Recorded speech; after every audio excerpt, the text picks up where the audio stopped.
What's up, everyone? My name is Zach, or you can call me C Fleazy, and this is my video talking about WrestleMania, or at least WrestleMania 40, and the fallout that came from it. First things first, very clearly, I am a week late to really talk about WrestleMania and Stand and Deliver. If you want to know why, this is actually my second time trying to record one of these videos. For whatever reason, the programs that I've been using to make these type of videos just has been failing me, and I have to look for other things to use. And then, right, the last time I actually legitimately recorded one of these, the audio didn't work. It was just me talking, but couldn't hear a damn thing I was saying. Couldn't save the video. Fuck me, I guess. But nah, I still want to talk about this regardless, because WrestleMania 40 was amazing. An amazing PLE that we got this year, and probably is going to go down as one of the best WrestleManias ever, with some of the best matches to ever take place on this show. And definitely one of those shows that just made it so poignant why pro wrestling is amazing, and why this is one of the best mediums when it comes to entertainment and sports that we've ever gotten, period. Now, first, we'll start off with night one with the opening match between Becky Lynch and Rhea Ripley for the Women's World title. I would say, solid match for the WrestleMania this year. Now, big props to both of those ladies, considering they went into that match with Rhea freshly coming off a panic attack, and Becky Lynch going in there with like 102 fever and strep throat. Now, I would think post-COVID, we would try to, not make talent work while they're sick, but if she wasn't contagious and they're okay with it, that's fine. Just, I don't need my talent doing stuff like that and putting their bodies on the line to that extent. Now, but either way, they pulled off a solid match for all of us to enjoy. And may I say, I hope Becky is resting well after this match, because she really put in that work. Now, I will say my favorite spot that came out of this match was that electric chair spot where I believe Becky like jumped onto Rhea's head, and she held her for in the electric chair position, and somehow when they fell out of the ring, Rhea was still able to land on her feet, holding on to Becky, and then to drop her back down. Ooh, that was good. That was a good little spot right there. And then, not to mention the match ending when it came with the double riptide, with the first riptide hitting the top turnbuckle, and then she hits a normal riptide for the win. Ooh. That was a cool ending right there. I like that. And even still, Becky still had some other cool spots, like that one man handle slam that Rhea took that she sold the hell out of. Ooh. Had us thinking just a little bit that Becky could have won that one. But nah, we knew Mommy had to win that one. And in my opinion, they pulled off a nice little a 3 out of 5 match, in my opinion, to start off the show. And then as far as how everything has happened now, I cannot wait for Liv to get in that ass, because Rhea didn't had it coming. Someone needs to show Rhea that she can't just bully women in the locker room. And I cannot wait to see Liv get her get back, probably at Backlash, and it's probably going to be a real nice fun match that we about to see. And now for the second match of night one, with the 6-way ladder tag match that we got. Oh my god. Expect a very fun car wreck that we got on WrestleMania. Now, I know it's been a minute since we got some ladder matches at WrestleMania, and going forward, I kind of do hope they keep this going, let alone for all the tag titles, not just the Raw and SmackDown one. Let the women also participate in one of these, because I know the women would kill it. But now, what we got here was fantastic. Man, RIP to so many of those wrestlers that took the craziest bumps that happened, like Waller getting power bombed through those ladders. Yeah, he was out. He was out. Probably was not coming back for the rest of that match. And then also, fucking R-Truth with the hot tag moment once again in a match they didn't call for it. R-Truth is a legend. Let alone using that moment to hit the 5 moves of dooms on the Judgment Day.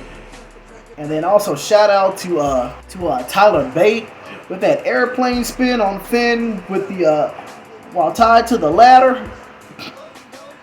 Beautiful. That was a beautiful, crazy ass moment that we got, alongside like the double moonsault that happened pretty early on, and then the DX spot with DIY. That's probably like my favorite moment of the match. Just them just completely going with the whole bit, and they just hit the Sweet Chin music and pedigree on the Judgment Day. Very enjoyable, especially when it led up to that whole moment between DIY and R-Truth being like, hold up, you said the tag titles? Why are we fighting? Let's go get us some tag titles. Beautiful. That was a really great moment right there. And in general, shout out to Awesome Truth and A-Town Down Under. Those were definitely my strongest predictions on who was going to get a tag title from that match. Very fun, very entertaining. Cannot wait to see how everything else is going to go.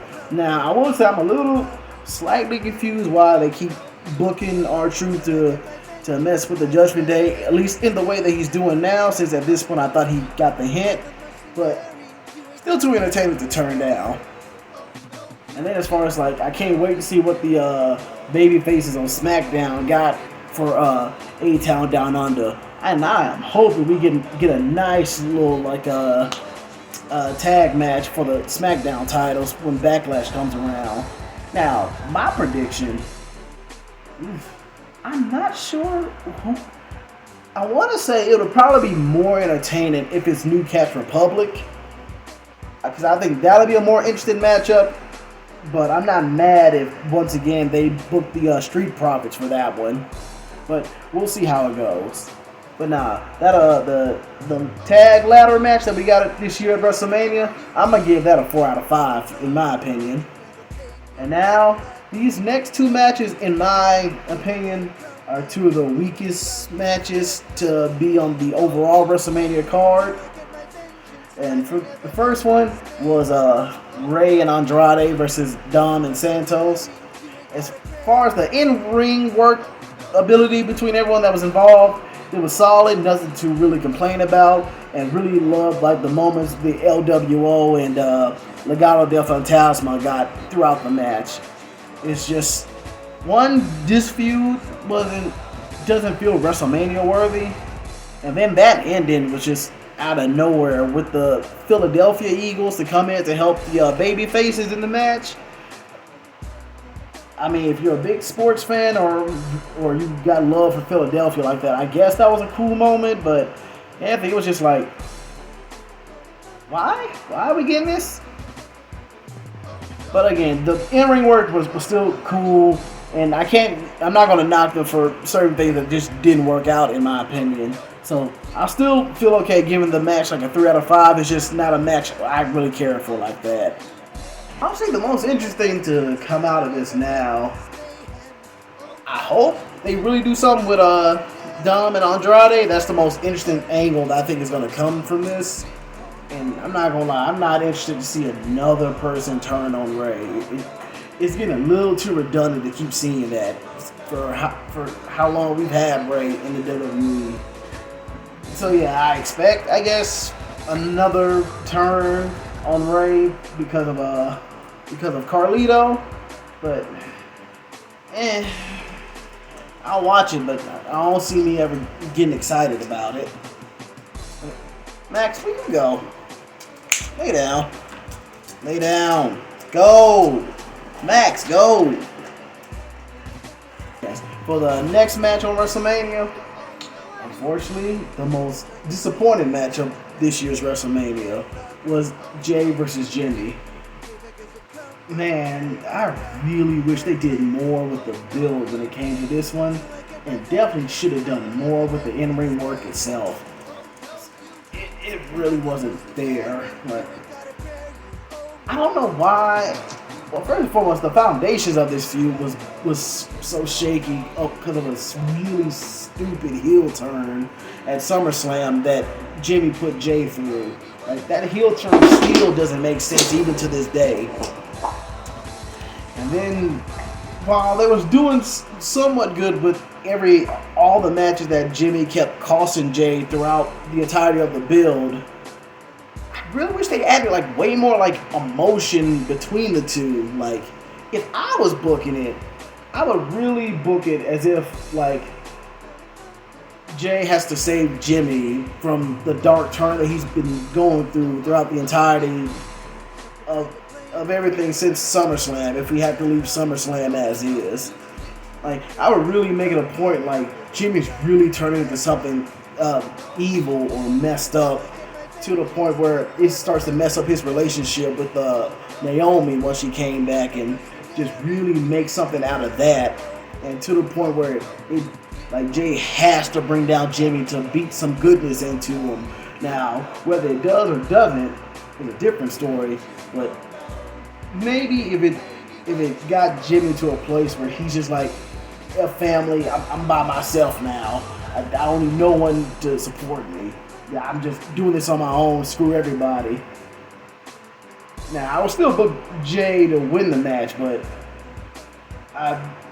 still, I would still like make something emotional like throughout the entirety of that match. Like, maybe like somewhere during the ending where Jimmy just going brutal on Jay, that Naomi had to come in and tell Jimmy to chill out, and maybe something happens between him and Naomi where he just realized he just gone too far and he needs to stop, and in that moment Jay gets the win. Or at least, again, that's how I personally would have booked it, instead of just this super kick fest that we got on such a lukewarm build. Granted, what they were doing just a little bit in the match when it came to like them testing each other's strength and endurance throughout the match, and then that expected like, oh no, Jimmy, stop. No, Jake, stop. I don't need no more. I'm sorry. And with the expected turn to come, but this match didn't really bring it. At best, I enjoy now seeing Jay do that jumping super kick move that he does now. I do like it when he does that, but the constant super kicks just really drain the match. So for me, this is definitely a 2 out of 5. And I just hope Jay and Jimmy do better do better work after this match. But I'm not mad if they revisit this feud. Just do a bit better next time with this one. And then next we're going to talk about the 6-women tag match between Damage Control versus, which, well, these ladies call themselves the Big Three, in which I believe it. Damage Control versus Naomi, Jade, and Bianca Belair. Fun match. Didn't need to be anything crazier than what it was already. It was just a fun match that really showed off like all of the ladies, but especially how fired and how strong Jade is. And may I say, one of the best things I got out of the match, outside of the cool spots they did here and there with each lady, bro, the look. Oh my God, these ladies were serving with their looks and fits when they came into that match. Especially when it came to their interests, what they were wearing. Oh my God, especially Dakota and Jade. Damn. Damn.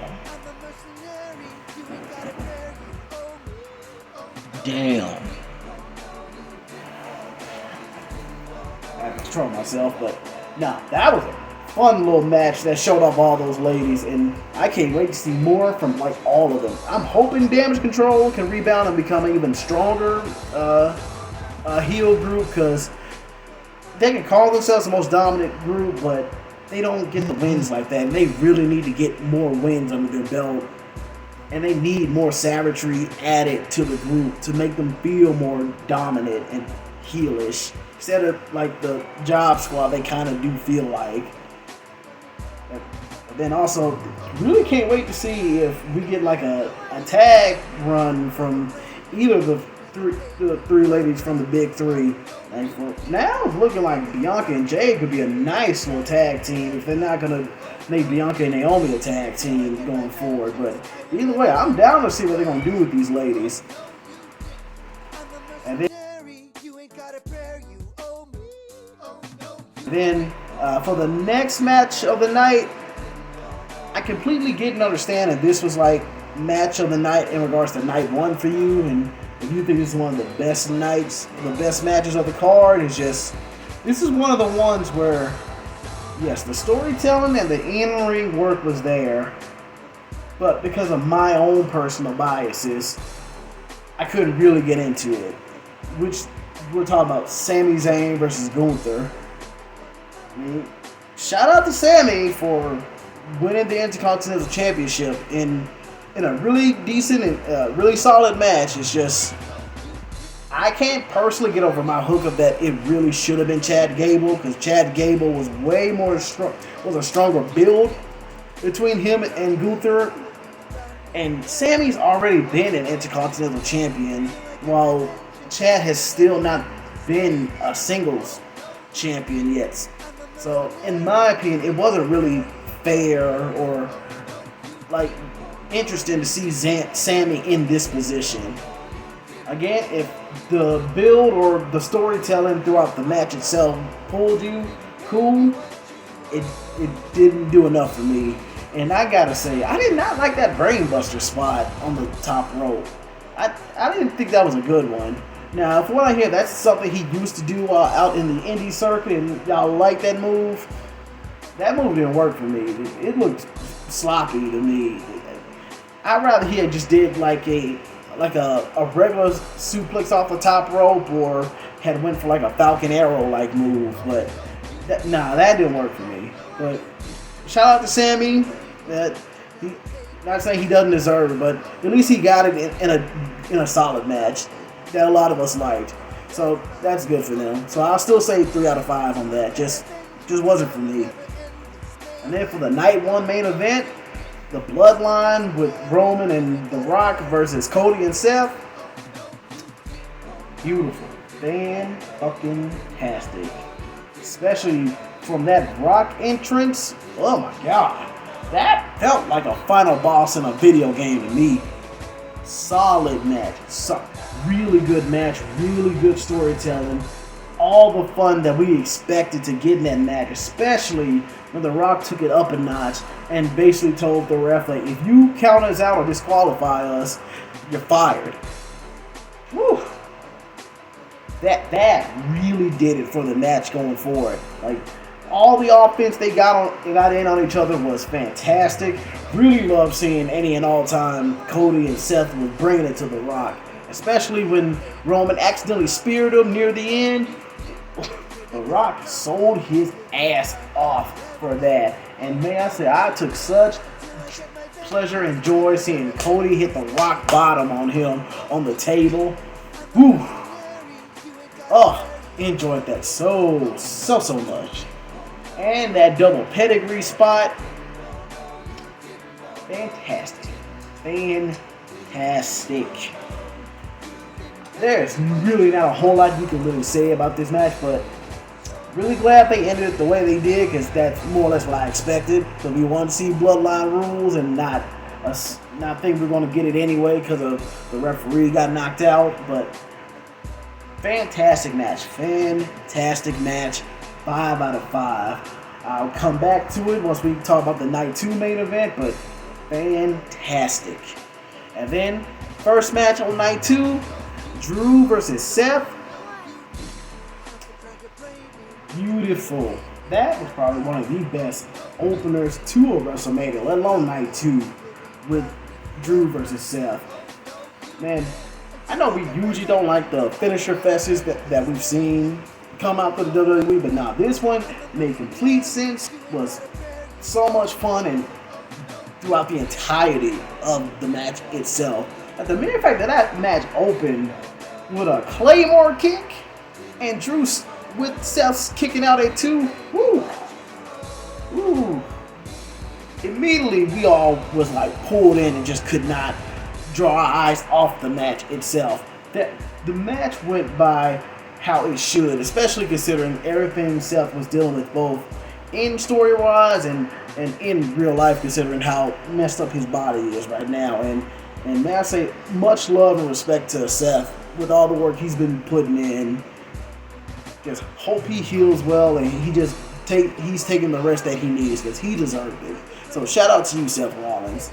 But in regards to the match itself, fantastic. And really can't believe Drew just had to just shoot a tweet about being bored at work during the match, and he ended up kicking himself in the ass for one after the match ended. But no, fantastic, like I believe 10-minute match they had with one another with Drew finally getting the win and getting the moment that he deserved. And that beautiful moment between him and Seth, when Seth was walking away tearing up, saying that he deserved it, that was beautiful. That was really awesome to see between those two. And man, Drew just had to ruin it because he just had to go in on Pepsi. Seriously, I don't know what he's been on ever since his whole little heel turn when he almost tagged with Matt Riddle.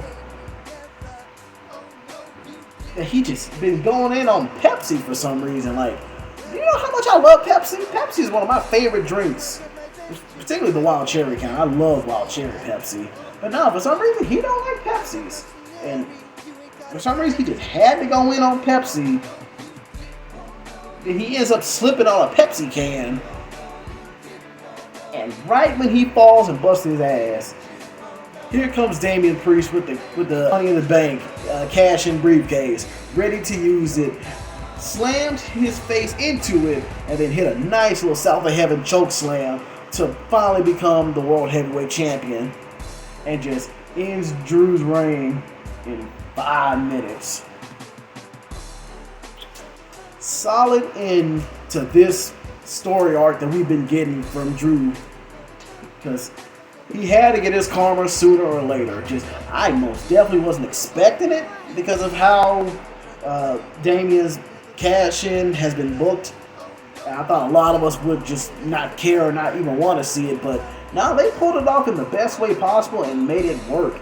And may I say, not only congrats to Damian to finally get that moment and seeing all the beautiful videos of saying thank you to Triple H for believing in him, and for anyone that really felt something more than just seeing a wrestler you like finally becoming a world champion, but seeing someone that looks like you, has that culture like you. Like, for anyone that was Puerto Rican, if that moment really did something for you, I'm glad you guys have that moment. And moments like that is why diversity matters. So shout out to Damian, and again, shout out for Damian to be the second Puerto Rican to ever be a world champion in the WWE. I strongly hope that he will be getting booked better compared to how other non-white men have been booked when they won the world title. But I feel like Triple H is going to give him way much more respect. Even if it's going to be a short reign, I believe Triple H is going to give him a meaningful one. And I cannot wait to see how he and Jay gets down when they finally go at it for the world title. But nah, from the beginning of the match to the cash-in itself, Drew versus Seth with the Damian cash-in, 5 out of 5. Beautiful, beautiful match. And then for the second match of night 2, the Pride versus the Final Testament. Admittedly, among the 3 feuds going into this WrestleMania that I just didn't really care for, out of the 3, this one actually worked out the best compared to the other ones. Now, shout out to WWE for pulling in Snoop Dogg for commentary for us watching at home. Snoop Dogg was amazing and so much fun on commentary. He really brought some more energy to that match. And even though the match itself was actually pretty solid, that Philadelphia street fight between the Pride, in which would you have known they're the Pride without me or someone else telling you? Because the show itself didn't tell me that's their name, but Bobby Lashley and the Profits and B-Fab, they are the Pride. That's for those who didn't know. Going against the Final Testament. Really nice match. About what we all wanted to see as far as like a street fight like match. Shout out to all the love they was given to ECW throughout the entirety of that match, and let alone bringing in Bubba Ray as the referee. So good to see that. And definitely shout out to Montez with all those high spots he pulled off, with that one flip over the top rope where his leg damn near went over the barrier. Hopefully he didn't kick the shit out of someone when he did that, but no. Fun match. Really fun match. Great for what they were had going in, and good on them for knowing to get another table when the first table doesn't work out. But for a feud I really didn't care for, one of the better ones that worked out in this one. So I'm going to go ahead and give that match a 3 out of 5. I don't have much expectations of how the Pride or the Final Testament is going to go. I hope for all of them way better than what they're going for. Oh, sorry though. Let me also give some love and respect to B-Fab and Scarlett, especially that table spot they took. Great. That was great. I definitely hope more is going to happen with the ladies, especially B-Fab, because from what I hear, she can go in the ring. So I want to see B-Fab more.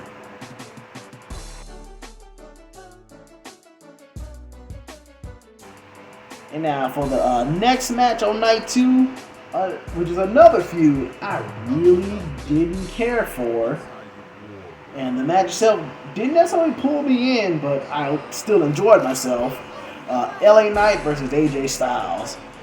Solid match for a really cold feud that I just really wasn't feeling. I'm sorry, that home invasion angle was one of the weakest ones I've ever seen. And this feud in general just really doesn't work. But they pulled it together in the ring and had some real fun in that ring, especially when AJ was ripping up the bottom when it was either AJ or LA Knight that tore up the bottom to do a move on the exposed floor, only to get it was LA Knight when he ripped up the floor to really do some damage on AJ and ended up taking the bump himself. That was a cool moment to see, but otherwise, nothing really much to say about this match in my opinion. It was a fine match, just not really WrestleMania worthy, but glad LA Knight got the look and got his first WrestleMania. So either way, I'll give it a 3 out of 5. And now, for a really nice, solid match that we got, Bayley versus Io for the women's title. Ugh. So glad that Bayley and Io finally got to have this match and finally got to perform in front of everyone and show everyone why they should have been booked better. Seriously, if it wasn't for The Rock and Everything Bloodline, this was definitely a match worthy of a night 1 or night 2 main event, but they had to do what they can with the little they was given. But no, the ladies showed out and they did the damn thing. So glad that the fans really got behind Bayley throughout the entirety of that match, and man, still kind of caught off anytime we hear the Hey Bayley song, but not in England or any European country they're so happy to tour in. Really nice, the fans just love singing that for Bayley. And Io was looking good in that ring, especially with that moonsault barrage thing that she was doing on Bayley. Ooh, she made that look even more savage than a typical moonsault usually looks like. And shout out to her with that nice counter for that rose plant that she did with the handstand that she did to protect herself. So that was nice. But And then shout out to Bayley with the new entrance and the look she went into with the Egyptian look that she had going into the match. That was nice. That was nice. Well, otherwise, I'm gonna give that match a 3.5 out of 5. But nah, it was still like a really solid match in my opinion. And then for match of the night, match of the WrestleMania weekend, and probably gonna be match of the year. Cody versus Roman 2 Bloodline Rules. I can already tell you that this is a 5 out of 5, hands down, because this match was amazing. Even before the run-ins, all the stolen move spots, especially with Roman constantly teasing Cody and doing the crossroads first, saying this move don't put nobody away. Oof. Oh my God, nah. Really good, solid, amazing match that those two got to pull off. All the trash talking, the in-ring work with the in-ring storytelling between the two. Nah, Cody and Roman was bringing it before any run-in even happened. And then add in the run-ins with Jimmy and Jay, and then John Cena and Solo, and then The Rock and The Undertaker? Doesn't really make sense why he's involved in this, but why the hell not? Really elevated the match. For a match that was already like a 4, if not 5 out of 5. But now that match was fantastic and brought all the emotion, excitement that we were all looking for. We got the Infinity War in-game moment that we wanted in pro wrestling, and we got it last week on WrestleMania night 1 and 2, and we finally got to see Cody finish the damn story. The entirety of that ending sequence with the ending promo bit that Cody did with everyone with the baby faces running in to celebrate with him. That moment was so beautiful. Like, I'm surprised I didn't tear up watching it, but I know so many of us was tearing up throughout the entirety of that. All of us was feeling like Samantha when she finally announced the winner of that match. Matches like that, storylines like that, moments like that is why we love pro wrestling. There is no other medium that can get you invested and tell you stories like this that's so interwoven with reality, fiction, and fan interaction. There's nothing like that outside of pro wrestling. And shit like that is why I am so glad to be back in love with pro wrestling, let alone WWE. And I cannot wait to see everything that is going to come out of this. I can't wait to see what The Rock's going to do when he comes back. I can't wait to see the match he and Cody could do. I can't wait to see what Roman might do when he comes back. And especially, can't wait to see what the hell is going to be happening with the Bloodline now that Tama Tonga's shown up, and then Solo's gone rogue and Jimmy in the hospital again. Like I said, cannot wait to see what is going to happen going forward. Like I said, this match is a 5 out of 5. I'm going to say night 1, 3.5 out of 5 by its own merits, because 2 weak matches and a match I didn't care for really kind of weighed it down. Then night 2, 4 out of 5. Damn near perfect. And overall, WrestleMania was a 4.5 out of 5 for me. Damn near perfect. One of the best wrestling events that I've ever seen, and I can't wait to see what other ones we are going to get going forward. But I don't know if any other event's going to top this one this year, but we'll see what happens going forward. But nah, thank y'all for watching this video with me. Thank y'all for caring, and y'all have a good day. See you later.